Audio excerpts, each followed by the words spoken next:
S ಯಾವ್ದು ಹಾಗಾದ್ರೆ ಸಕರ್ಮ ಧಾತು ಅಂತ ಕರಿತೀವಿ. ನೆಕ್ಸ್ಟ್ ಪ್ರಶ್ನೆ,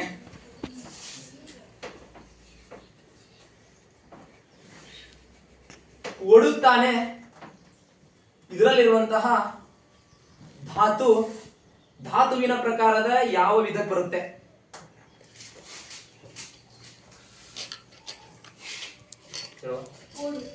ಓಡು. ಎಸ್ ಅಂದ್ರೆ ಇಲ್ಲಿ ನೀವು ತಿಳ್ಕೊಂಡ್ಬಿಡ್ರಿ, ಓಡು ಅಂತ ಹೇಳಿ ಒಂದು ಪ್ರಶ್ನೆ ಇದೆ. ಓಡುತ್ತಾನೆ ಅಂತಕ್ಕಂಥದ್ದಕ್ಕೆ ನಾವು ತಗೊಂಡಿವಿ.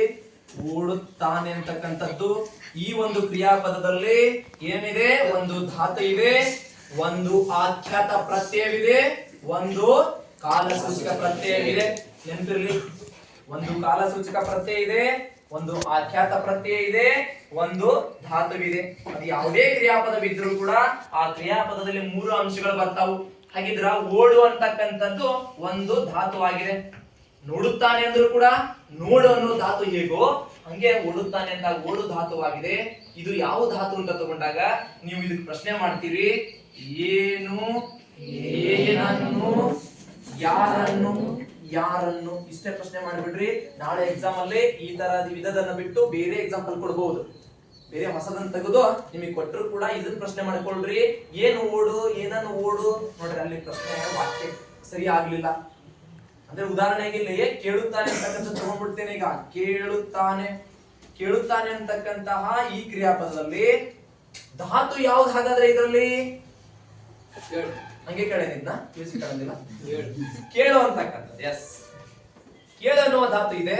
ಹಾಗಾದ್ರೆ ಕೇಳು ಅನ್ನುವ ಧಾತು ಇದಕ್ಕೆ ಪ್ರಶ್ನೆ ಮಾಡಿಕೊಂಡಾಗ ಇದು ಯಾವ ಧಾತು ಆಗುತ್ತೆ? ಇದು ಯಾವ ಧಾತು ಆಗುತ್ತೆ ಹಾಗಾದ್ರೆ?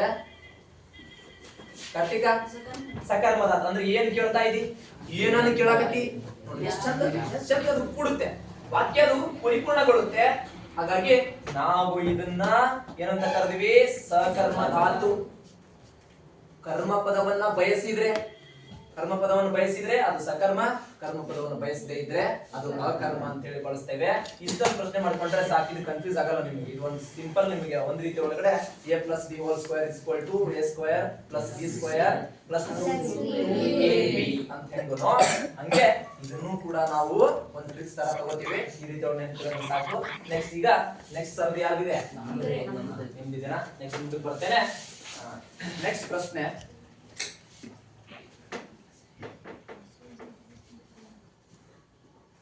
ನಡೆಯುತ್ತಾನೆ.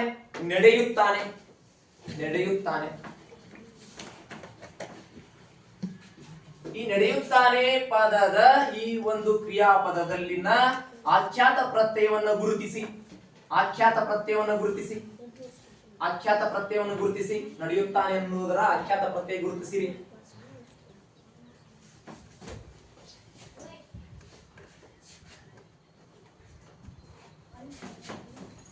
ಎಸ್, ನೋಡ್ರಿ ನಾವು ಗೊತ್ತಿರುತ್ತೆ ನಮಗೆ ಆನ್ಸರ್ ಕೂಡ ನಾವು ಹೇಳೋದಿಲ್ಲ. ಅದು ಸ್ವಲ್ಪ ನಮಗೆ ವೀಕ್ನೆಸ್ ಇದೆ. ಇಲ್ಲಿ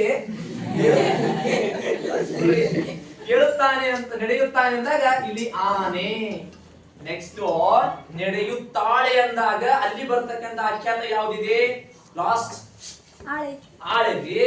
ನೆಕ್ಸ್ಟ್ ನೋಡ್ರಿ ಯಾಕಂದ್ರೆ ಆಳೆ ಅಂತಕ್ಕಂಥದ್ದು ಇದನ್ನ ಈ ರೀತಿ ಒಳಗಡೆ ಕೇಳ್ತೀವಿ. ನಾಳೆ ಎಕ್ಸಾಮ್ ಅಲ್ಲಿ ಬರುತ್ತೆ.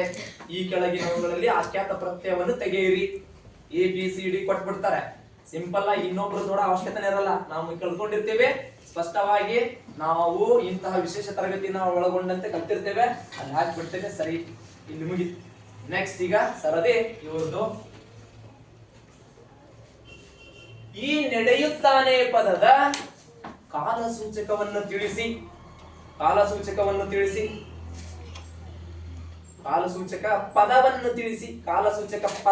ತಿಳಿಸಿ. ಎಸ್ ಅಂದ್ರೆ ಯುಕ್ತ ಅಂತ ಐತಲ್ರಿ, ಇದನ್ನ ತೆಗೆದಾಗ ಉತ್ತ ಅಂತಕ್ಕಂತ ಪದ ಹುಟ್ಟುತ್ತೆ. ಹಂಗೆ ನಡೆಯುತ್ತಾನೆ ಅಂದಾಗ ಡೂ ಅನ್ನ ಹೊಡೆದಾಗ ಊ ಸಿಗುತ್ತೆ. ಇಲ್ಲಿಯೂ ಕೂಡ ಉತ್ತ ಸಿಗುತ್ತೆ. ಹಂಗೆ ಲುತ್ತ ಅಂತ ಇದೆ, ಇಲ್ಲಿಯೂ ಕೂಡ ಉತ್ತ ಸಿಗುತ್ತೆ. ಹಾಗಾದ್ರೆ ನೆಕ್ಸ್ಟ್ ಪ್ರಶ್ನೆ ಈ ಕಡೆಗೆ, ಈ ಉತ್ತ ಎಂಬುದು ಯಾವ ಕಾಲವನ್ನ ತಿಳಿಸುತ್ತದೆ? ಅಥವಾ ಉತ್ತ ಎಂಬುದು ಯಾವ ಕಾಲದ ಕಾಲಸೂಚಕ ಪ್ರತ್ಯಯ? ಇದು ಒಂದು ಪ್ರತ್ಯಯ, ಇದು ಉತ್ತ ಅನ್ನೋದು. ಇದು ಯಾವ ಕಾಲ ಸೂಚಕ ಪ್ರತ್ಯಯವನ್ನು ತಿಳಿಸುತ್ತದೆ?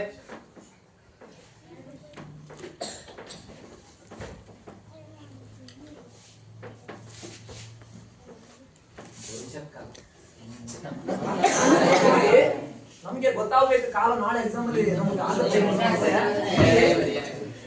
ಇಲ್ಲಿ ಏನಾಗಿಲ್ಲ. ನೆಕ್ಸ್ಟ್ ಇಲ್ಲಿ ಕೇಳ್ರಿ, ಭೂತಕಾಲ, ಭವಿಷ್ಯತ್ ಕಾಲ,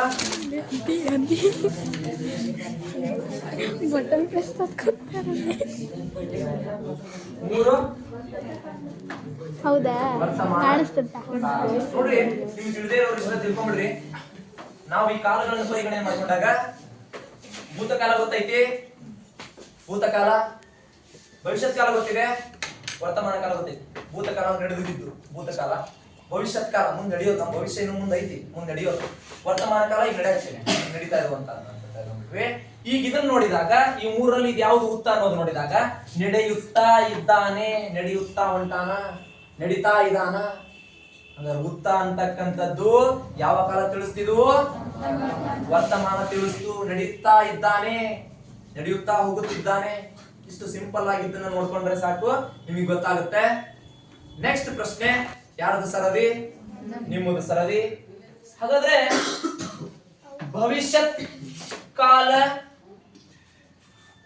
ಕಾಲದ ಕಾಲಸೂಚಕ ಪ್ರತ್ಯಯ ಒಳಗೊಂಡ ಕ್ರಿಯಾಪದವನ್ನು ಬರೆಯಿರಿ. ಭವಿಷ್ಯತ್ ಕಾಲದ ಕಾಲಸೂಚಕ ಪ್ರತ್ಯಯವನ್ನು ಒಳಗೊಂಡ ಕ್ರಿಯಾಪದವನ್ನು ಬರೆಯಿರಿ. ಭವಿಷ್ಯತ್ ಕಾಲದ ಕ್ರಿಯಾಪದವನ್ನು ಒಳಗೊಂಡಿರುವಂತ ಒಂದು ಕ್ರಿಯಾಪದವನ್ನು ಹೇಳ್ರಿ ಅಂತ. ಲಾಸ್ಟ್ ಏನು ಪಕ್ಕಕ್ಕೆ ವಿಡಿಯೋ ಚಿತ್ರೀಕರಣ ಮಾಡುವವರ ಪಕ್ಕಕ್ಕೆ ಹೆಂಗಿತ್ತ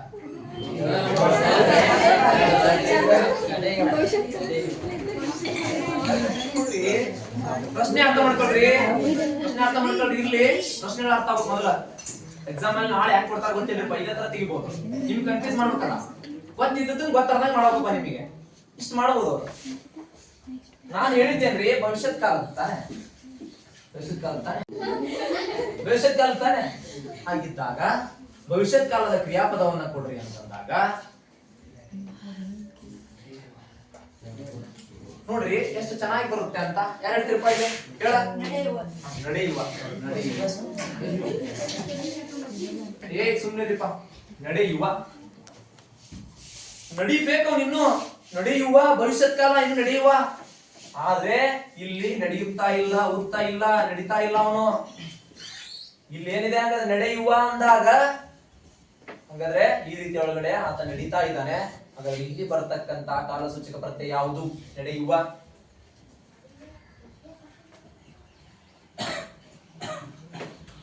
ಮಾಸಿನ ಹಾಕಲ್ರಿಬೇಕ ವ ನಡೆಯುವ ವ ಅಂತೇಳಿ ಅದರಲ್ಲ ಉಚ್ಚಾರಣೆ ಆಗುತ್ತೆ. ವ ಅಂತೇಳಿ ನಾವು ತಗೋತೀವಿ. ಭವಿಷ್ಯತ್ ಕಾಲಕ್ಕೆ ವ ಅಂತಕ್ಕಂತ ಕಾಲಸೂಚಕ ಪ್ರತ್ಯಯ ಬಂತು, ವ ಅಂತಕ್ಕಂಥದ್ದು. ಇನ್ನ ನೆಕ್ಸ್ಟ್ ಪ್ರಶ್ನೆ ಯಾರ್ದಿದೆ? ಈ ಕಡೆಗೆ ಮುಂದಿನ ಪ್ರಶ್ನೆ. ಭೂತಕಾಲವನ್ನ ತಿಳಿಸುವಂತಹ ಕಾಲಸೂಚಕ ಪ್ರತ್ಯಯವನ್ನು ಒಳಗೊಂಡ ಕ್ರಿಯಾಪದವನ್ನ ಹೇಳಿ. ಭೂತಕಾಲವನ್ನು ತಿಳಿಸ್ಬೇಕು ಅಂತ ಕ್ರಿಯಾಪದ ಎಲ್ಲಿ ಕೊಟ್ಟನೆಲ್ಲ ಹಂಗ ಹೇಳ್ಬೇಕು.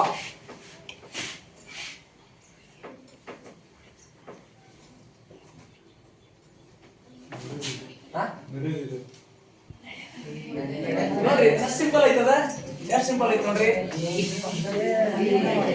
ನೋಡ್ರಿ ಇಲ್ಲಿ ನೋಡ್ರಿ, ನಡೆಯದ ಸರಿ ಸಿಂಪಲ್ ನೋಡ್ರಿ.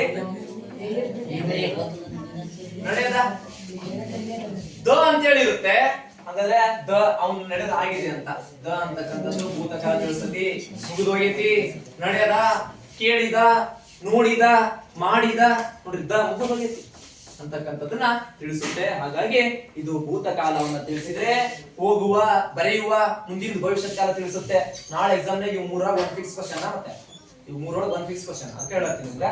ಈ ಮೂರೊಳಗೆ ಒಂದ್ ತೆಗಿತಾರ. ಅದಕ್ಕೆ ಇವ್ ಮೂರು ತಿಳ್ಕೊಂಡ್ಬಿಟ್ರಿ ಅಂದ್ರ ಯಾವ್ದು ಕೇಳಿದ್ರು ಕ್ಲಿಯರ್. ಅದೇ ರೀತಿ ವರ್ತಮಾನ ಕಾಲಕ್ಕೆ ಉತ್ತ ಬರುತ್ತೆ ಅಂತ. ಇನ್ನ ನಾವು ಇದರಲ್ಲಿ ಈ ಒಂದು ಕ್ರಿಯಾಪದದಲ್ಲಿ ಏನೇನ್ ತಿಳ್ಕೊಂಡ್ವಿ? ಧಾತು ತಿಳ್ಕೊಂಡ್ವಿ, ಯಾವ್ಯಾವ್ದನ್ನ ತಿಳ್ಕೊಂಡ್ವಿ, ಕಾಲಸೂಚಕ ಪ್ರತ್ಯಯ ತಿಳ್ಕೊಂಡ್ವಿ, ಆಖ್ಯಾತ ಪ್ರತ್ಯಯ ಕೂಡ ತಿಳ್ಕೊಂಡ್ವಿ. ನೆಕ್ಸ್ಟ್ ಈ ಪಾರ್ಟ್ ಅನ್ಬಿಟ್ಟು ಮುಂದಿನ ಪಾರ್ಟಿಗೆ ಹೋಗೋಣ. ಹಾಗಾದ್ರೆ ನೆಕ್ಸ್ಟ್ ಬರ್ತಕ್ಕಂಥದ್ದು ಮುಂದಿನ ಪಾರ್ಟ್ ಹೇಳ್ಕೊಂತ ಹೋಗ್ತೇನೆ. ಅವರು ತರುವಾಯ ನಮ್ಮನ್ನು ಭೇಟಿಯಾದರು. ಅವರು ತರುವಾಯ ನಮ್ಮನ್ನು ಭೇಟಿಯಾದರು. ಯಾರ ಪ್ರಶ್ನೆ, ಯಾರ ಸರದಿ? ನಿಮ್ಮದ. ಅವರು ತರುವಾಯ ನಮ್ಮನ್ನು ಭೇಟಿಯಾದರು. ಅವರು ತರುವಾಯ ನಮ್ಮನ್ನು ಭೇಟಿಯಾದರು. ಇದರಲ್ಲಿರುವಂತಹ ಅವ್ಯಯ ಯಾವುದು? ಅವ್ಯಯ ಯಾವುದು? ಅವ್ಯಯ. ಅವರು ತರುವಾಯ ನಮ್ಮನ್ನು ಭೇಟಿಯಾದರು. ಎಸ್, ತರುವಾಯ ಅಂತಕ್ಕಂಥದ್ದು ಸಾಮಾನ್ಯಾರ್ಥಕ ಅವ್ಯಯಕ್ಕೆ ಬರುತ್ತೆ ಅಂತ ಸಿಂಪಲ್ ತಿಳ್ಕೊಂಡ್ಬಿಡ್ರಿ. ನೆಕ್ಸ್ಟ್ ಪ್ರಶ್ನೆ ಈ ಕಡೆಗೆ. ಅವರು ಹೊಲದಲ್ಲಿ ಚೆನ್ನಾಗಿ ದುಡಿದರು. ಇದರಲ್ಲಿರ್ತಕ್ಕಂಥ ಅವ್ಯಯ ಯಾವುದು? ಅವರು ಹೊಲದಲ್ಲಿ ಚೆನ್ನಾಗಿ ದುಡಿದರು. ಅವ್ಯಯ ಯಾವುದು? ಅವ್ಯಯ ಯಾವುದು? ಇದರಲ್ಲಿರುವಂತಹ ಅವ್ಯಯ ಯಾವುದು? ಅವರು ಚೆನ್ನಾಗಿ ಹೊಲದಲ್ಲಿ ದುಡಿದರು. ಅವ್ಯಯ ಯಾವುದು? ಅಂತ್ರವಳ್ಳಿ. ಎಸ್, ಹಾಗಾದ್ರೆ ಇದು ಕೂಡ ಸಾಮಾನ್ಯಾರ್ಥಕ ಅವ್ಯಯ ಅಂತ ಹೇಳಿ ಹೇಳ್ತೇವೆ. ಇದು ಕೂಡ ಸಾಮಾನ್ಯಾರ್ಥಕ ಅವ್ಯಯ. ಸರಿ, ಹಾಗಿದ್ದಾಗ ಇಲ್ಲಿ ತರುವಾಯ ಅಂತ ಸಿಕ್ತು ನಮ್ಗ, ಚೆನ್ನಾಗಿ ಅಂತ ಸಿಕ್ತು. ನೆಕ್ಸ್ಟ್ ಈ ಕಡೆಗೆ ಬರ್ತೇನೆ. ದಾನೇಶ್ವರಿಯು ಸೊಗಸಾಗಿ ಹಾಡಿದಳು. ದಾನೇಶ್ವರಿಯು ಸೊಗಸಾಗಿ ಹಾಡಿದಳು. ಇದರಲ್ಲಿರುವಂತಹ ಅವ್ಯಯ ಯಾವುದು? ಇದರಲ್ಲಿರುವಂತಹ ಅವ್ಯಯ ಯಾವುದು?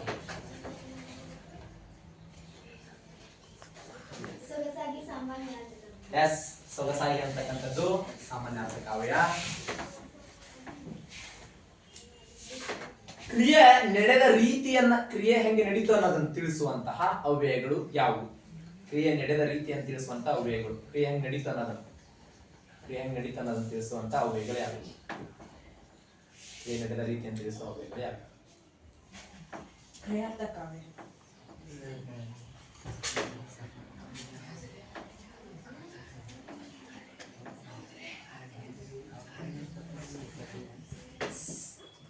ಇಲ್ಲಿ ಸಮಸ್ಯೆ ಆಗುತ್ತೆ, ಏನಾಗಲ್ಲ.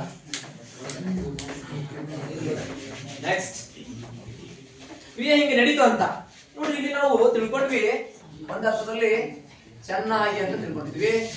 ಅದೇ ರೀತಿ ಸೊಗಸಾಗಿ,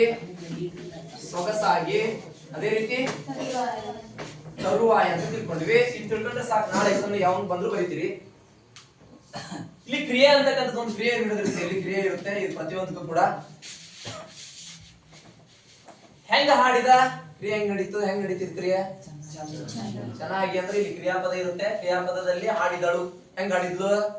ಹೆಂಗ್ ಹಾಡಿದನು? ಚೆನ್ನಾಗಿ ಹಾಡಿದ. ಈ ರೀತಿ ಕ್ರಿಯೆ ನಡೆದಿದ್ದ ರೀತಿ, ಈ ಕ್ರಿಯೆ ಅಂತಕ್ಕಂಥದ್ದು ಇರುತ್ತೆ. ಇಲ್ಲಿ ಈ ಕ್ರಿಯೆ ಹೆಂಗ್ ನಡೀತು ಅನ್ನೋದನ್ನ ಇವು ತಿಳಿಸ್ತಾವ. ಸೊಗಸಾಗಿ ಹಾಡಿದನು, ಸೊಗಸಾಗಿ ಹಾಡಿದಳು, ತರುವಾಯ ಬಂದರು ಅಥವಾ ಭೇಟಿಯಾದರು. ಈ ರೀತಿ ಒಳಗಡೆ ಕ್ರಿಯಾ, ಅಲ್ಲಿ ಅದನ್ನ ಅರ್ಥ ಮಾಡ್ಕೊಂಡ್ರೆ ಸಾಕು ನಾವು. ಈ ಕ್ರಿಯೆಗಳು ಹೆಂಗೆ ನಡೆದುವು, ಹಿಂಗೆಲ್ಲ ನಡೆದುವು ಅನ್ನೋದು ತಿಳಿಸ್ತಾವು. ಈ ರೀತಿ ತಿಳಿಸುವುದಕ್ಕೆ ನಾವು ಸಾಮಾನ್ಯಾವ್ಯಯ ಅಥವಾ ಸಾಮಾನ್ಯಾರ್ಥ ಕಾವ್ಯಯ ಅಂತ ಹೇಳಿ ಕರಿತೀವಿ. ಇನ್ನ ನೆಕ್ಸ್ಟ್ ಮುಂದಕ್ಕೆ ಬರ್ತೇನೆ. ನೆಕ್ಸ್ಟ್ ಪ್ರಶ್ನೆ, ಆದ್ದರಿಂದ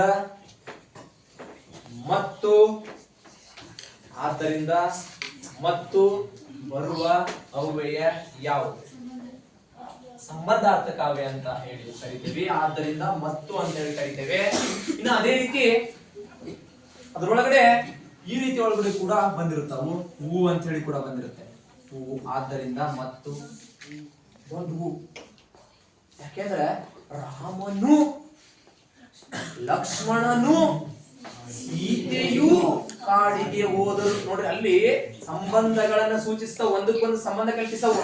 ಆದ್ದರಿಂದ ಬರ್ಬೋದು, ಮತ್ತು ಬರ್ಬೋದು, ಅಥವಾ ಸಂಗೀತ ಏನ್ ಬರ್ಬೋದು, ಆಮೇಲೆ ಇದು ಬರ್ಬೋದು, ಏನು ಅಥವಾ ಬರ್ಬೋದು. ಈ ರೀತಿಯಾಗಿರ್ತಕ್ಕಂಥವುಗಳಿಗೆ ನಾವುಗಳು ಏನಂತ ಕರಿತೀವ್ರಿ? ಸಂಬಂಧ, ಹೆಲ್ಪಿಂಗ್ ವರ್ಡ್ಸ್. ಯಾವ್ಯಾವ? ನನಗೆ ಇಂಗ್ಲಿಷ್ ಗೊತ್ತಿಲ್ಲ.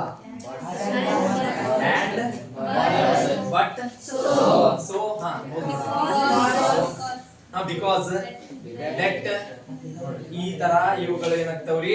ಹೆಲ್ಪಿಂಗ್ ವರ್ಡ್ಸ್ ರೀತಿ ಒಳಗಡೆ ನಮ್ಮವು ಕೂಡ ಸಂಬಂಧಾರ್ಥಕ ಅವ್ಯಯಗಳನ್ನು ತಿಳಿಸ್ತಾವು. ನೆಕ್ಸ್ಟ್ ಬರುವಂತಹದ್ದು ಅವನು. ನೆಕ್ಸ್ಟ್ ಯಾರಿಗೆ? ಅವನು ಕರ ಹಲ್ಲನ್ನು ಕಡಿದನು. ಇದರಲ್ಲಿರುವ ಅವ್ಯಯ ಯಾವುದು? ಅವನು ಕರಕರ ಹಲ್ಲನ್ನು ಕಡಿದನು. ಅವನು ಕರಕರ ಹಲ್ಲನ್ನು ಕಡಿದನು. ಇದರಲ್ಲಿರುವ ಅವ್ಯಯ ಮಂಜು ಅನುಕರಣ ಅವ್ಯಯ ರೀ. ಎಸ್, ಸಿಂಪಲ್ ಆಗಿದೆ. ನೆಕ್ಸ್ಟ್ ಪ್ರಶ್ನೆ ಇವರಿಗೆ. ಬೆಂಕಿ ಧಗಧಗನೆ ಉರಿಯುತ್ತೆ.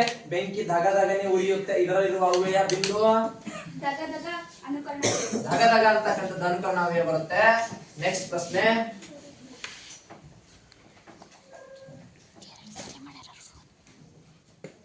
ಶಾಲೆಯಲ್ಲಿ ಅವನೇ ಗ್ರೇಟ್. ಶಾಲೆಯಲ್ಲಿ ಅವನೇ ಗ್ರೇಟ್. ಶಾಲೆಯಲ್ಲಿ ಅವನೇ ಗ್ರೇಟ್. ಇದರಲ್ಲಿರುವ ಅವ್ಯಯ ಯಾವುದು? ಶಾಲೆಯಲ್ಲಿ ಅವನೇ ಗ್ರೇಟ್. ಇದರಲ್ಲಿರುವ ಅವ್ಯಯ ಯಾವುದು? ಶಾಲೆಯಲ್ಲಿ ಅವನೇ ಗ್ರೇಟ್. ಎಸ್, ಅವಧಾರಣಾರ್ಥಕ ಅವ್ಯಯ. ನೋಡ್ರಿ ಎಂತ ಸಿಂಪಲ್ ಆಗಿದೆ. ಇದನ್ನ ಟ್ರಿಕ್ಸ್ ನೋಡ್ರಿ. ಅಲ್ಲಿ ಆತ್ಮಾರ್ಥಕ ಸರ್ವನಾಮ ತಿಳ್ಕೊಂಡಿದ್ಯಪ್ಪ ಲಾಸ್ಟ್. ಇಲ್ಲಿ ನೋಡ್ರಿ ಆತ್ಮಾರ್ಥಕ ಸರ್ವನಾಮ ತಾನು ತಾವು ಅಂತ ಹೆಂಗ್ ತಿಳ್ಕೊಂಡಿವೋ ಹಂಗೆ ಅವಧಾರಣಾರ್ಥಕ ಅವ್ಯಕ್ಕೂ ಕೂಡ ಇದೆ. ಅವಧಾರಣಾರ್ಥಕ ಅವ್ಯಕ್ಕೆ ಅವನೇ ಸೇರಿಸ್ಬಿಟ್ರೆ ಅವನೇ, ಅವಳೇ, ಅವರೇ ಇವೆಲ್ಲ ಬರ್ತಾವ ಅಂತ ಹಾಕಿದ್ನಾ? ಎಸ್, ಹಾಕಿದ್. ನೆಕ್ಸ್ಟ್ ಪ್ರಶ್ನೆ ಈ ಕಡೆಗೆ. ಹಲವು ವಸ್ತುಗಳಲ್ಲಿ ಒಂದನ್ನು ನಿಶ್ಚಯಿಸಿದರೆ ಆ ಅವ್ಯಯ ಯಾವುದು? ಹಲವು ವಸ್ತುಗಳಲ್ಲಿ ಒಂದನ್ನೇ ನಿಶ್ಚಯಿಸಿ ಹೇಳಬೇಕು. ಅಂತ ಅವ್ಯಯ ಯಾವುದು? ಅಂತ ಅವ್ಯಯ ಯಾವುದು? ಲಾಸ್ಟ್. ಹಲವು ವಸ್ತುಗಳಲ್ಲಿ ಒಂದ್ ನಿಶ್ಚಯಿಸಿ ಹೇಳಬೇಕು.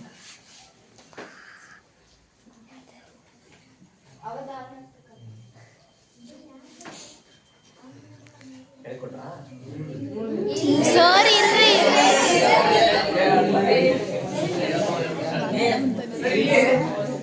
ನೋಡ್ರಿ, ಅದಕ್ಕೆ ನಾನು ಅದೇ ನೋಡ್ತಾ ಇದ್ದೆ, ಅವ್ರನ್ನೇ ನೋಡ್ತಾ ಇದ್ದೆ. ಹಾಗಾಗಿನೇ ಬಾಯ್ ಎಲ್ಲರೂ ಬಾಯ್ ಫಿಟ್ ಅಂತ ಇಲ್ಲಿ. ನೆಕ್ಸ್ಟ್ ನೋಡ್ರಿ ಅವಧಾರಣಾರ್ಥಕ ಅವ್ಯಯಕ್ಕೆ. ನೆಕ್ಸ್ಟ್ ನೋಡಿ ಅವಧಾರಣಾರ್ಥಕ ಅವ್ಯಯಕ್ಕೆ ಬಂದಾಗ ಹಲವು ವಸ್ತುಗಳಿರ್ತಾವು ಅಥವಾ ಹಲವು ವಿದ್ಯಾರ್ಥಿಗಳು ಇರ್ತೀರಿ. ಇದರಲ್ಲಿ ಒಬ್ಬರೇ ಅಂತ ಹೇಳಬೇಕು. ನಿರ್ದಿಷ್ಟವಾಗಿ ಇವನೇ ಅಂತ ಹೇಳಬೇಕು ಅಂದಾಗ ನಮ್ಮ ಕುಮಾರನಾಗಿರುವಂತಹ, ನಮ್ಮ ವಿದ್ಯಾರ್ಥಿಯಾಗಿರುವಂತಹ, ನಮ್ಮ ಶಾಲೆಯಲ್ಲಿ ಓದುತ್ತಿರುವಂತಹ ಪುರುಷನಾದಂತಹ ಇಷ್ಟ ಜನ ಅದರ ವಿದ್ಯಾರ್ಥಿಗಳದಾರ. ಅದರಲ್ಲಿ ಒಬ್ಬನ ಯಾರಾತ ಅವ್ನು ಗುರುತಿಸ್ಬೇಕು ತಾನೆ. ಹೆಸರಿಂದ ಹೇಳ್ಬೇಕಪ್ಪ, ಸರ್ವನಾಮ ಬಳಸ್ಕೊಳ್ಬೇಕು. ಹಂಗಿದ್ದಾಗ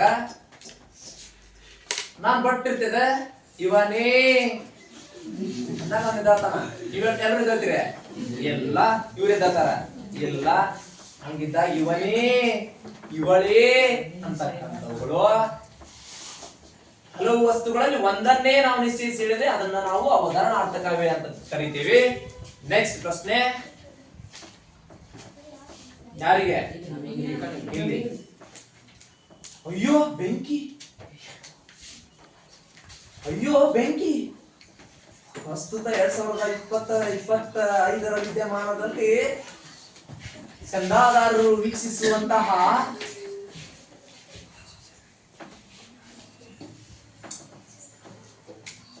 ಟಿವಿ ವಾಹಿನಿಯಲ್ಲಿ ಪ್ರಸಾರವಾಗುವ ಅಯ್ಯೋ ಬೆಂಕಿ.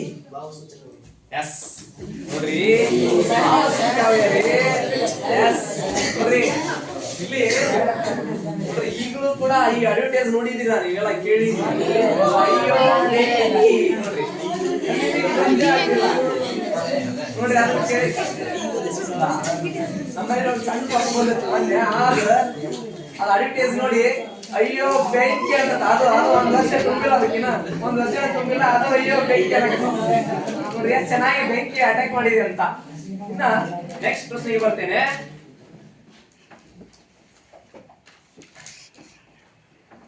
ಈ ರೀತಿ ಒಳಗಡೆ ಅವ್ಯಯಗಳನ್ನ ನಾವು ತಿಳ್ಕೊಂಡ್ವಿ. ನೆಕ್ಸ್ಟ್ ಬರ್ತೇನೆ. ಛಂದಸ್ಸಿನಲ್ಲಿ ಬರ್ತಕ್ಕಂತ ಮೂಲ ವಿಭಾಗಗಳು ಯಾವುವು? ಛಂದಸ್ಸಿನಲ್ಲಿ ಬರ್ತಕ್ಕಂತ ಮೂಲ ವಿಭಾಗಗಳು ಯಾವುವು? ಛಂದಸ್ಸಿನಲ್ಲಿ ಬರ್ತಕ್ಕಂತಹ ಮೂಲ ವಿಭಾಗಗಳು ಯಾವುವು ಅಂತ. ವೈಷ್ಣವಿ ಛಂದಸ್ಸಿನಲ್ಲಿ ಬರ್ತಕ್ಕಂಥ ವಿಭಾಗ, ಛಂದಸ್ಸಿನ ಪ್ರಕಾರ.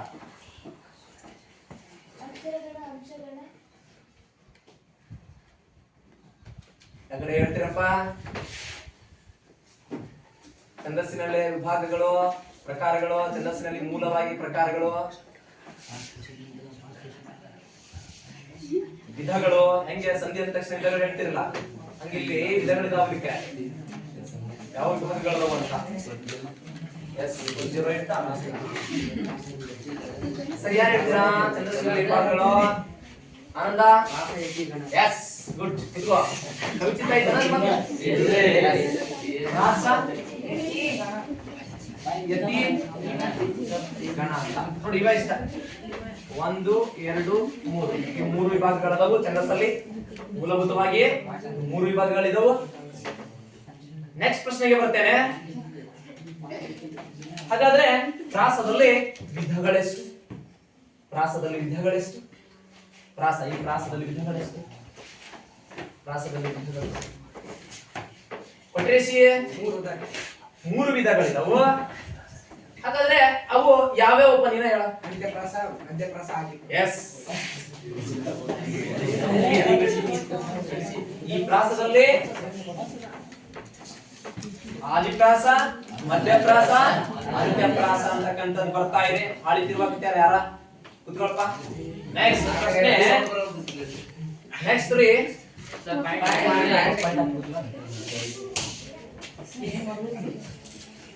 ನೆಕ್ಸ್ಟ್ ಪ್ರಶ್ನೆ ಬರ್ತೇನೆ ಈ ಕಡೆ ಹಾಗಾದ್ರೆ ಆದಿಪ್ರಾಸ ಮಧ್ಯಪ್ರಾಸ ಅಂತ್ಯಪ್ರಾಸ ಎನ್ನುವುದಾದ್ರೆ ಆದಿಪ್ರಾಸದಲ್ಲಿ ಇರುವಂತಹ ವಿಧಗಳು ಎಸ್ ಆದಿಪ್ರಾಸದಲ್ಲಿ ಇರುವಂತಹ ವಿಧಗಳು ಎಸ್ ಶಶಿಕಲಾ ಆದಿಪ್ರಾಸದ ವಿಧಗಳು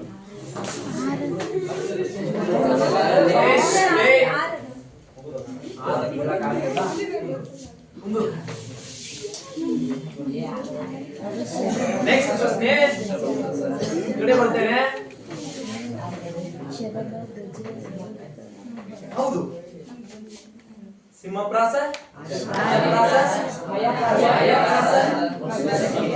ಮೃಗಪ್ರಾಸ ಶರಭ ವೃಷಭಪ್ರಾಸ ಅಂತೇಳಿ 6 ಆದಿಪ್ರಾಸದೊಳಗ ಪ್ರಕಾರದವು ಪ್ರಾಸದೊಳಗ 3 ಒಂದು ಆದಿ ಮಧ್ಯ ಅಂತ್ಯ ಆದ್ರ ಆದಿ ಒಳಗಡೆನ 6 ಅದಾವ್ರಿ ಆದಿ ಒಳಗಡೆನೆ ಮರಿಬಾರ್ದು ಅಂತ ನೀವು ಪರಿಕಲ್ಪನೆ ಇರ್ಲಿ ಅಂತ ಮತ್ತ ಅದ್ರೊಳಗೆ ಹೊಕ್ಕಳಲ್ಲ ನಾನು ಅದನ್ನ ಇನ್ನೊಂದ್ ದಿನ ಮತ್ತೆ ಹೋಗ್ಕೊಂಡು ನೀವು ಹೊರಗೆ ಬರ್ತೇನೆ ನಿಮ್ ಜೊತೆಗೆ ನೆಕ್ಸ್ಟ್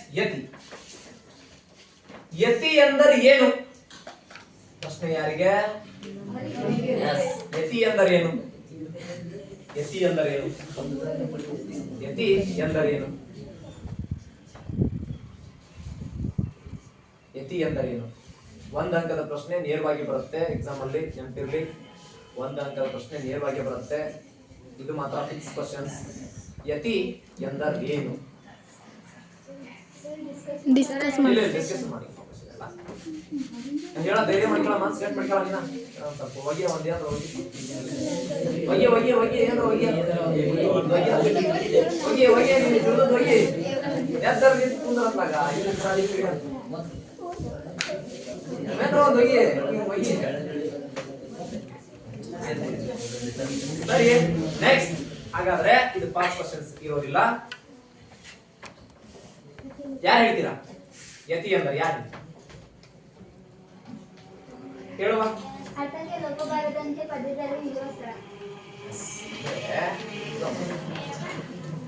ಪದ್ಯವನ್ನ ವಾಚನ ಮಾಡುವಾಗ ಆ ಪದ್ಯದ ಅರ್ಥಕ್ಕೆ ಲೋಪ ಕೆಡದಂತೆ ಅಥವಾ ಲೋಪ ಬಾರದಂತೆ ದೋಷವಾಗದಂತೆ ನಿಲ್ಲಿಸಿ ಹೇಳ್ತೇವೆ ನಾನು ಇದನ್ನ ಗುರುತಿ ಪಾಯಿಂಟ್ ಕೇಳಿದ್ದೀನಿ ನಿಲ್ಬೇಕು ನೋಡ್ರಿ ಇದಕ್ಕೆ ಯತಿ ಅಂತ ಕರಿತೀವಿ ಅಂತ ಈ ರೀತಿ ಪದ್ಯವನ್ನು ಓದುವಾಗ ಎಲ್ಲಿ ಬೇಕಾದ್ರೆ ನಿಲ್ಲಂಗಿಲ್ಲ ಅದಕ್ಕೆ ನಿರ್ದಿಷ್ಟವಾದ ಸ್ಥಳ ಪಡಿಸಿರ್ತಾರೆ ಒದಗಿಸಿಕೊಟ್ಟಿರ್ತಾರೆ ಅಂತ ಸ್ಥಳಕ್ಕೆ ಲೋಪ ಬಾರದಂತೆ ಆ ಕಾವ್ಯವನ್ನು ವಾಚನೆ ಮಾಡುವಾಗ ಅದಕ್ಕೆ ಅರ್ಥ ಕೆಡದಂತೆ ಲೋಪ ಬಾರದಂತೆ ನಿಲ್ಲಿಸಿ ಓದುವುದಕ್ಕೆ ಯತಿ ಎನ್ನುತ್ತಾರೆ ನಿಲ್ಲಿಸಿ ಓದುವುದಕ್ಕೆ ಯತಿ ಎಂದು ಕರೆಯುತ್ತಾರೆ ಹಾಗಿದ್ದಾಗ ಇದಕ್ಕೆ ನಾಗವರ್ಮ ಉಸಿರ್ದಾನ ಅಂತ ಕರೀತಾರೆ ಇದಕ್ಕೆ ಉಸಿರ್ದಾನ ಅಂತ ಕರೀತಾರೆ ಅದಕ್ಕೆ ಇದನ್ನ ಉಸಿರನ್ನ ನಿಲ್ಲಿಸ್ತೇವೆ ಆ ಸ್ಥಳ ಅಂತ ಹೇಳಿ ಉಸಿರ್ದಾನ ಅಂತ ನೆಕ್ಸ್ಟ್ ಬರ್ತೇನೆ ಗಣ ಯಾರು ಸರದಿ ಮುಗಿತೋ 0 ಹಾಕ್ಬೇಕು ಎಸ್ ನೋಡ್ರಿ ನಾವೆಲ್ಲ ನಿಯತಿ ನಮ್ಮಲ್ಲಿ ಇದೆ ಅಂತ ನಿಯತಿ ನಮ್ಮಲ್ಲಿ ತುಂಬಾ ಇದೆ ಅಂತ ಅದನ್ನು ಕೂಡ ನಾವು ಪ್ರಾಮಾಣಿಕತೆ ಮೆರಿಬೇಕು ಯಾವತ್ತೂ ನಾವು ಪ್ರಾಮಾಣಿಕತೆ ಬಿಟ್ಟು ಕೊಡಬಾರ್ದು ಸ್ವಾಭಿಮಾನಿ ಆಗಿರ್ಬೇಕು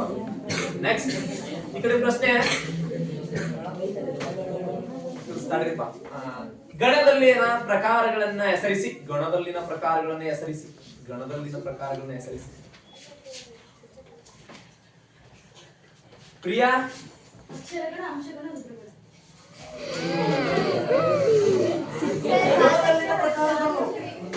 ಗೊತ್ತಿದೆ, ಅದು ಕೂಡ ಒಂದ್ ಅಂಕಲ್ ಬಿಡ್ಬೇಕು ಅಂತ ಬಿಟ್ಟಿಯ ನಂಗೆ ಗೊತ್ತಿದೆ. ನೀವು ಒಂದ್ ಅಂಕಲ್ ಬಿಡ್ಬೇಕಂತ ಬಿಟ್ಟಿಯ ತಾನೆ. ಬೇಸರ ಇಲ್ಲ ಎರಡು ಹೇಳಾರಲ್ರಿ, ಅರ್ಧ ತಗೊಂತೀನಿ ಅಂತ ಹೇಳಿ. ಏನೇನ್ ಹೇಳಿದ್ವಾ? ಅಕ್ಷರಗಳ ಅಕ್ಷರಗಣ, ಅಂಶಗಣ, ರುದ್ರಗಣ ಹೇಳಿದ್ರಿ, ರುದ್ರಗಣ ಅಲ್ಲ. ಇರ್ಲಿ ತಗೊಳ್ತೇವೆ. ಭಾಗಶಃ ಅರ್ಥ ಇದ್ರು ಕೂಡ ನೋಡ್ರಿ, ಮೊದಲನೇ ನೆನಪಿರ್ಲಿ, ಮೊದಲೇ ನೆನಪಿರ್ಲಿ. ನೋಡ್ರಿ, ಇಲ್ಲಿ ಗಣಕ್ಕೆ ಬಂದಾಗ ಮೂರದವ್ರಿ. ಒಂದು ಇಲ್ಲಿ ಮಾತ್ರಾಗಣ, ಅಂಶಗಣ, ಅಕ್ಷರಗಣ. ಅಕ್ಷರ ಇವಿಂದ ನೋಡಿ, ಮಾತ್ರಾಗಣ ಅಂದ ತಕ್ಷಣ ನಿಮ್ಗೆ ಗೊತ್ತಾಗುತ್ತೆ, ಮಾತುಗಳ ಆಧರಿಸಿ ನಾವು ಹಾಕ್ತೇವೆ. ಹಾಗಾದ್ರೆ ನೆಕ್ಸ್ಟ್ ಪ್ರಶ್ನೆ, ಮುಂದಿನ ಪ್ರಶ್ನೆ ಯಾರಿಗೆ? ನಿಮಗೆ. ಈ ಮಾತ್ರೆಗಳ ಹಾಗೆ ನಾವು ಮಾತ್ರೆಗಳನ್ನು ತೆಗೆದುಕೊಂಡು ಹಾಕ್ತಕ್ಕಂತಹ ಛಂದಸ್ಸುಗಳು ಯಾವ್ಯಾವಿದಾವು? ಮಾತ್ರೆಗಳನ್ನು ತೆಗೆದುಕೊಂಡು ಹಾಕ್ತಕ್ಕಂಥ ಯಾವ್ಯಾವಿದಾವ? ಡಿಸ್ಕಷನ್ ಮಾಡ್ಬೇಡ್ರಿ. ಯಾವ್ಯಾವಿದಾವ ಅಂತ ಯಾವ್ಯಾವಿದಾವ ಡಿಸ್ಕಷನ್ ಮಾಡ್ಬೇಡ್ರಿ. ಈ ರೀತಿ ನೋಡ್ಬೇಡ್ರಿ. ಈ ರೀತಿ ಆಗ್ತಕ್ಕಂಥವು ಮಾತ್ರೆಗಳ ಅದರ ಮೇಲೆ ಹಾಕೋ ಯಾವ್ದವ? ಕಾರ್ತಿಕ್ ಒಬ್ಬನ ಹೇಳ್ಬೇಕು. ಕಾರ್ತಿಕ ಛಂದಸ್ರೆ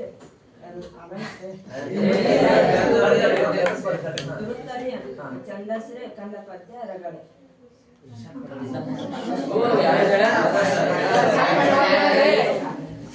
ಇಲ್ಲಿ ಭಾಗಶಃ ನಾವು ತಗೊಳ್ಬೇಕಾಗುತ್ತೆ. ಷಟ್ಪದಿ ಮತ್ತೆ ರಗಳೆ. ಇಲ್ಲಿ ನೋಡ್ರಿ, ಮೂರಷ್ಟೇ ಇದಾವ್ರಿ.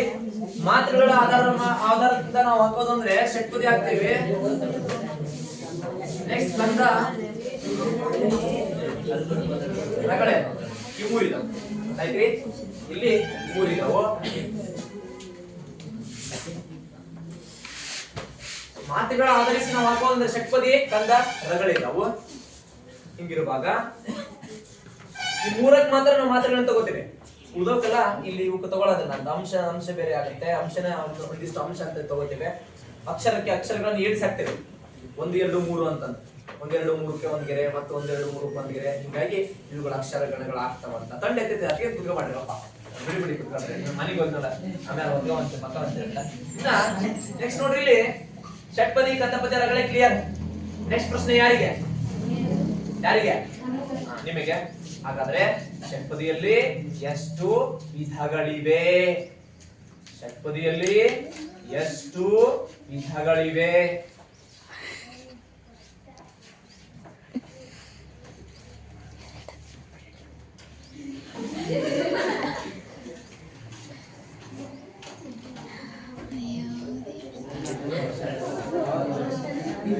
ಷಟ್ಪದಿಯಲ್ಲಿ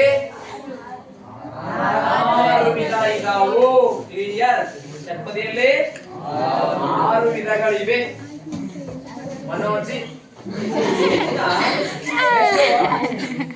6 ವಿಧಗಳಿವೆ. 6 ವಿಧಗಳಿವೆ. ಹಾಗಿದ್ದಾಗ ಈ ಷಟ್ಪದಿಯಲ್ಲಿ 6 ವಿಧಗಳು ಯಾವ್ಯಾವ ಇದಾವು? ಷಟ್ಪದಿ ವಿಧಗಳು ಕ್ವಶನ್ ರೀ, ಹಂಗಲ್ಲ. ನಿಮಗೆ ಷಟ್ಪದಿಯಲ್ಲಿ ವಿಧಗಳು ಯಾವ್ಯಾವು? ಲಾಸ್ಟ್ ಷಟ್ಪದಿ, ಕುಸುಮ ಷಟ್ಪದಿ, ಭೋಗ ಷಟ್ಪದಿ, ವಾದಕ ಷಟ್ಪದಿ, ಬಾಂಡಿ ಷಟ್ಪದಿ.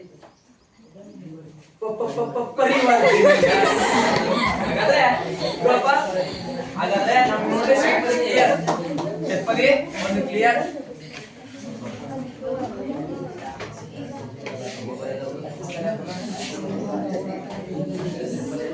ಷಟ್ಪದಿಗೆ ಬಂದಾಗ ಇಲ್ಲಿ ಒಟ್ಟು ಷಟ್ಪದಿಗಳು 6 ಇದಾವು. ಶರ, ಕುಸುಮ, ಭೋಗ, ಬಾಮಿನಿ, ವಾರ್ಧಕ, ಪರಿವರ್ತಿನಿ ಅಂತೇಳಿ 6 ಷಟ್ಪದಿಗಳನ್ನು ಕಂಡುಕೊಳ್ತೀವಿ. ಹಾಗಾಗಿ ನೆಕ್ಸ್ಟ್ ಪ್ರಶ್ನೆ, ಇಲ್ಲಿ ನಮ್ಮ 10ನೇ ತರಗತಿ ಪಠ್ಯಪುಸ್ತಕದಲ್ಲಿ ಕೊಟ್ಟಿರುವ ಷಟ್ಪದಿಗಳು ಯಾವ್ಯಾವು? 10ನೇ ತರಗತಿ ಪಠ್ಯಪುಸ್ತಕದಲ್ಲಿ ಕೊಟ್ಟಿರುವ ಷಟ್ಪದಿಗಳು ಯಾವುವು? ಪೂಜಾರ ಎಸ್, ವಾರ್ಧಕ ಮತ್ತು ಬಾಮಿನಿ ಷಟ್ಪದಿ ಎರಡ ಬಂದವ್ರಿ. 6 ಅದಾವ, 6 ಇರಲ್ಲ. ನಮಗೆ ಅಧ್ಯಯನ 10ನೇ ತರಗತಿಗೆ ಇರೋದು 2. 1 ಭಾಮಿನಿ ಒಂದು ವಾರ್ಧಕ. ಹಾಗಾದರೆ ವಾರ್ಧಕ ಷಟ್ಪದಿಗೆ ಇರುವಂತಹ ವಾರ್ಧಕ ಷಟ್ಪದಿಗೆ ಇರುವಂತಹ ಇಲ್ಲಿ ಕೂಡ ಕೇಳಪ್ಪ, ನಾ ಪ್ರಶ್ನೆ ಇಲ್ಲ ಹೊರಡಿಸಿಲ್ಲ, ಆಮೇಲೆ ಮಾತಾಡೋಣ. ವಾರ್ಧಕ ಷಟ್ಪದಿಗೆ ಇರುವಂತಹ ಡಿಸ್ಟೆನ್ಸ್ ಸ್ವಲ್ಪ ಆಗಲಿ. ವಾರ್ಧಕ ಷಟ್ಪದಿಯಲ್ಲಿ ಇರುವಂತಹ ಪಾಠ, ವಾರ್ಧಕ ಷಟ್ಪದಿಯಲ್ಲಿ ಇರುವಂತಹ ಪಾಠ ಯಾವುದು? 10ನೇ ತರಗತಿಗೆ ಪದ್ಯ ರೀ. ಪದ್ಯ ಪಾಠ ಯಾವುದು? ಮಾತಾಡಾಗಿಲ್ಲ. ಪದ್ಯ ಪಾಠ ಯಾವ್ದು ಅಷ್ಟೇ. ವಾರ್ಧಕ ಷಟ್ಪದಿ ಪದ್ಯ ಪಾಠ ಯಾವ್ದು? ಯಾವ ಪದ್ಯ ಬಂದಿಲ್ಲ?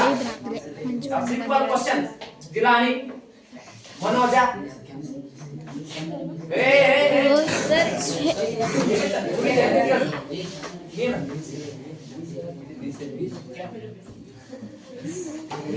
ಶಬರಿ ಶಬರಿ ಅಲ್ಲ.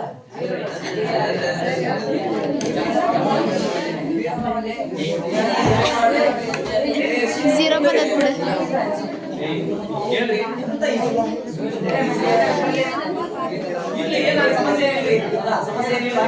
ನೆಕ್ಸ್ಟ್ ಬರ್ತೇನೆ. ಭಾಮಿನಿ ಷಟ್ಪದಿಗೆ ಪದಿಗೆ ಇರುವಂತಹ ಪಾಠ ಯಾವುದು? ಭಾಮಿನಿ ಷಟ್ಪದಿಗೆ ಇರುವ ಪಾಠ ಯಾವುದು? ಕೌರವೇಂದ್ರನ ಕೊಂದೆ. ಕೌರವೇಂದ್ರನ ಕೊಂದೆ ನೀನು. ನೆಕ್ಸ್ಟ್ ಪ್ರಶ್ನೆ ಇಲ್ಲಿ ಕೊಡ್ತೇನೆ.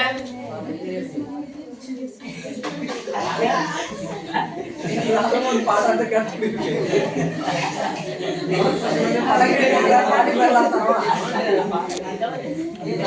ಓಯ್ ಬಿಂದು ನೋಡ್ರಿ ನೀವು. ನಾಳೆ ಎಕ್ಸಾಮ್ ಅಲ್ಲಿ ಅದನ್ನು ಕೂಡ ಪರಿಕಲ್ಪನೆ ಇದೆ. ಬೇಸಿಕ್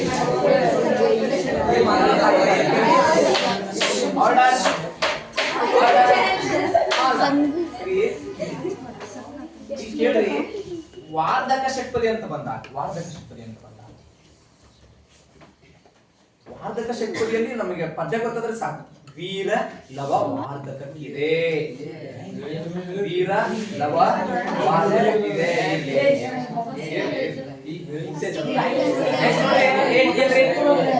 ಕೇಳ್ರಿ. ನೆಕ್ಸ್ಟ್ ಬರೋದ ಭಾಮಿನಿ ಷಟ್ಪದಿ ಇರೋ ಪದ್ಯನೂ ಕೂಡ ನಮಗೆ ಕ್ಲಿಯರ್ ಆಗಿದೆ. ಹಾಗಾದ್ರೆ ಖ್ಯಾತ ಕರ್ನಾಟಕ ವೃತ್ತಕ್ಕೆ ಬಂದಿರುವಂತಹ ಪದ್ಯ ಯಾವುದು? ಖ್ಯಾತ ಕರ್ನಾಟಕ ವೃತ್ತ ಒಳಗೊಂಡ ಪದ್ಯ ಯಾವುದು? ಎಸ್, ಚಲಮನೆ ಮೆರೆಯುವುದರೊಳಗಡೆ ಖ್ಯಾತ ಕರ್ನಾಟಕ ವೃತ್ತ ಬಂದೈತಿ. ನೆಕ್ಸ್ಟ್ ಪ್ರಶ್ನೆ. ಕೌರವೇಂದ್ರನ ಕೊಂದೆ ನೀನು ಪದ್ಯವನ್ನ ಬಿಟ್ಟು ಬಂದಿರತಕ್ಕಂತಹ ಖ್ಯಾತ ಕರ್ನಾಟಕ ವೃತ್ತ ಒಳಗೊಂಡ ಪದ್ಯ ಯಾವುದು?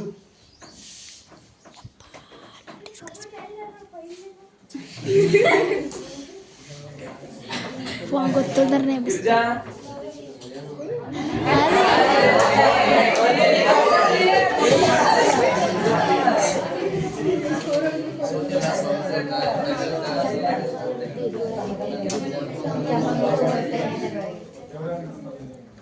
ಬರಲ್ಲ.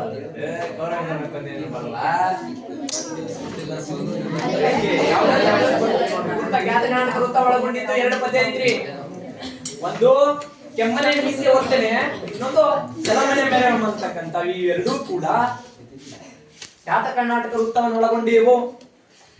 ಗೊತ್ತಿದ್ದು ಹೋಗಿ ಆಗಲೆಗೆ ನೋಡಿದ ರಾತ್ರಿಗೆ ಬಾವಿಗೆ ಬೀಳುವಂತಹ ಕನಸು ಅಂತ. ಅದಕ್ಕೆ ನೋಡ್ಕೊಳ್ರಿ. ನೆಕ್ಸ್ಟ್ ಪ್ರಶ್ನೆ.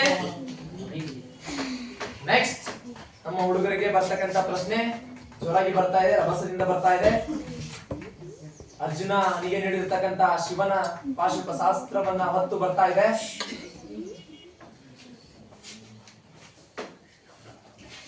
ನೆಕ್ಸ್ಟ್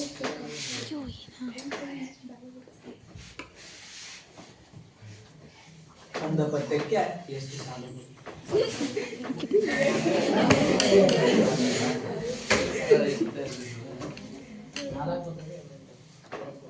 ಹೇಳ್ಕೊಡ್ತಾರೆ. ಅದಕ್ಕೆ ಬರಾಕಿದ್ದೆ ಅವ್ನು ದೊಡ್ಡ ಹೇಳಿದ 4 ಸಾಲ ಅದಾವ್ರಿ ಕಂದ ಪದ್ಯಕ್ಕೆ. ಎಕ್ಸಾಮಿಗೆ ಎಷ್ಟು ಸಾಲ ಕೊಡ್ತಾರಪ್ಪ? ಎಕ್ಸಾಮ್ಗೆ 2 ಸಾಲ ಕೊಟ್ರೆ ಕಂದ ಪದ್ಯ ಮಾಡಿದ್ರೆ ಮುಗಿಯುತ್ತೆ, 1 ಮಾರ್ಕ್ಸ್ ಸಿಗುತ್ತೆ. ಇದು ಕ್ಲಿಯರ್. ಇದು ಪಾಯಿಂಟ್ ತಗೋಬೇಕಾದ್ರೆ ಈ ಕಡೆಗೆ. ನೆಕ್ಸ್ಟ್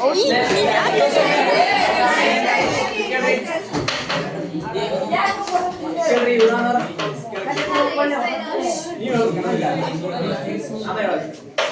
ಆರ್ಡರ್ ಇಪ್ಪ ಹಂಗ ಮಾಡ್ತಾನೆ ಸುಮ್ಮನೆ ಆರ್ಡರ್ ನಾವು ಇಲ್ಲ ಸ್ವಲ್ಪ ಮಾಡಬೇಕು. ನೆಕ್ಸ್ಟ್ ಪ್ರಶ್ನೆ ಕೇಳಿಲ್ಲ, ಪ್ರಶ್ನೆ ಮಾತಾಡೋದು ತಪ್ಪಾಗತ್ತೆ. ಕಂದ ಪದ್ಯದ ಒಟ್ಟು ಮಾತ್ರೆಗಳ ಸಂಖ್ಯೆ ಎಷ್ಟು? ಒಟ್ಟು ಮಾತ್ರೆಗಳ ಸಂಖ್ಯೆ ಎಷ್ಟು? ಒಟ್ಟು ಮಾತ್ರೆಗಳ ಸಂಖ್ಯೆ ಎಷ್ಟು ವೇದ? ಎಸ್ 64 ಆಗ್ತಾವು. 64. ಹಾಗಾದ್ರೆ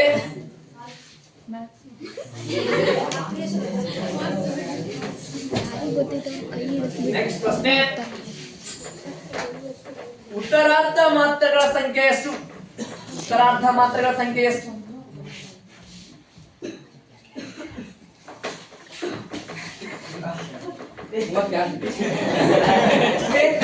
ಮೂವತ್ತೆರಡು ಆಗ್ತಾವು. ನೆಕ್ಸ್ಟ್ ಪ್ರಶ್ನೆ,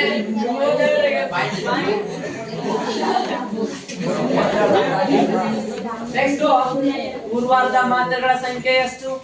ಪೂರ್ವಾರ್ಧ ಮಾತ್ರೆಗಳ ಸಂಖ್ಯೆ ಎಷ್ಟು? ಲಾಸ್ಟ್ ಹೇಳುವ. 32. ಎಸ್ 32. ಹಾಗಾಗಿ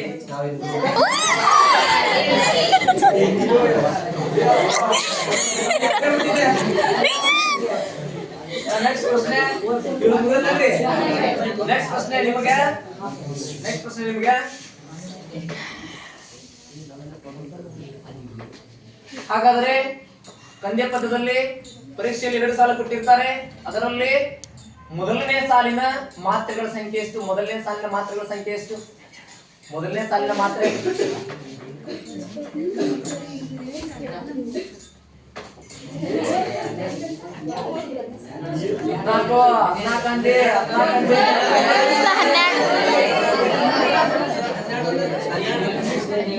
ಕೇಳ್ರಿ, 12 ಬರ್ತಾವ್ರಿ. ಹೌದಾ? 12 ಬರ್ತಾವು. ಹಾಗಾಗಿ ನೆಕ್ಸ್ಟ್ ಬಂದಾಗ ಇರ್ಲಿ, ಈಗ ಸಂತೈಸಿಕೊಳ್ಳಿ. ರಾಮನೇ ತೇಜಗಡೆ, ಸೂರ್ಯನೇ ತೇಜಗಡೆ ಯಾರು ಅಂತ, ಅದಕ್ಕೆ ಸಂತೈಸಿಕೊಳ್ಳಿ. ನೆಕ್ಸ್ಟ್ ಪ್ರಶ್ನೆ,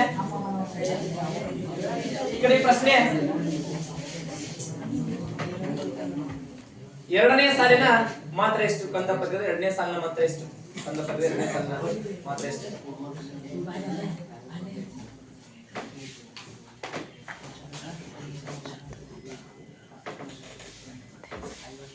ವೇದ 20. ಇವಾಗ 32 ಆಗುತ್ತೆ.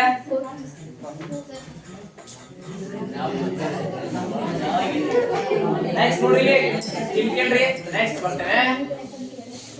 ಬರ್ತೇನೆ ಮುಂದಕ್ಕೆ.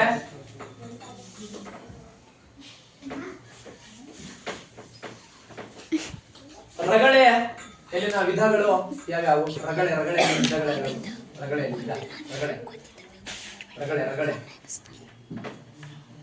ಯಾವ್ಯಾವ ವಿಧಗಳು?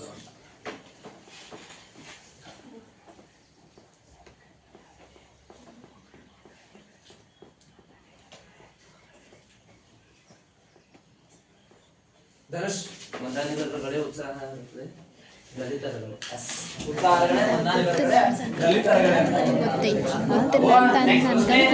ಅವ್ರನ್ನೇ ಎಬ್ಬಿಸ್ತಾರ, ಅವ್ರಿಗೆ ಗೊತ್ತಿದ್ದು ಗೊತ್ತಿಲ್ಲ. ಅಂಶಗಣದಲ್ಲಿನ ವಿಧಗಳು ಯಾವ್ಯಾವು? ಅಂಶಗಣದಲ್ಲಿನ ವಿಧಗಳು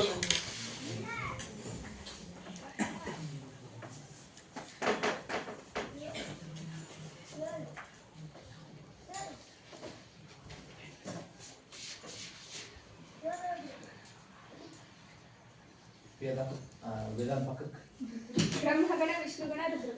ಬ್ರಹ್ಮಗಣ, ವಿಷ್ಣುಗಣ, ರುದ್ರಗಣ. ನೆಕ್ಸ್ಟ್ ಅದೇ ರೀತಿ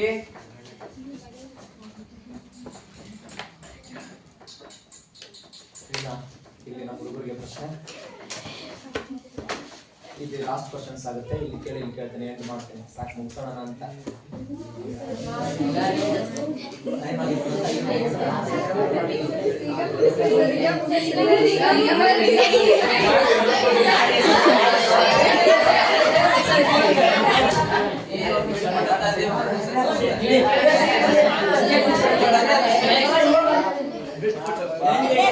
ಅಕ್ಷರ ಅಕ್ಷರ ಗಣಗಳನ್ನ ಅಕ್ಷರ ಗಣಗಳನ್ನ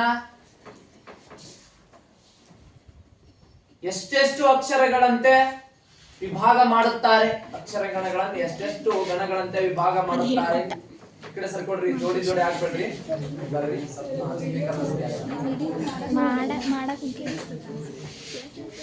ಕುಮುರ ಮೂರು ಅಕ್ಷರಗಳಂತೆ ಒಡೆಯುತ್ತಾರೆ. Yes, next ಪ್ರಶ್ನೆ.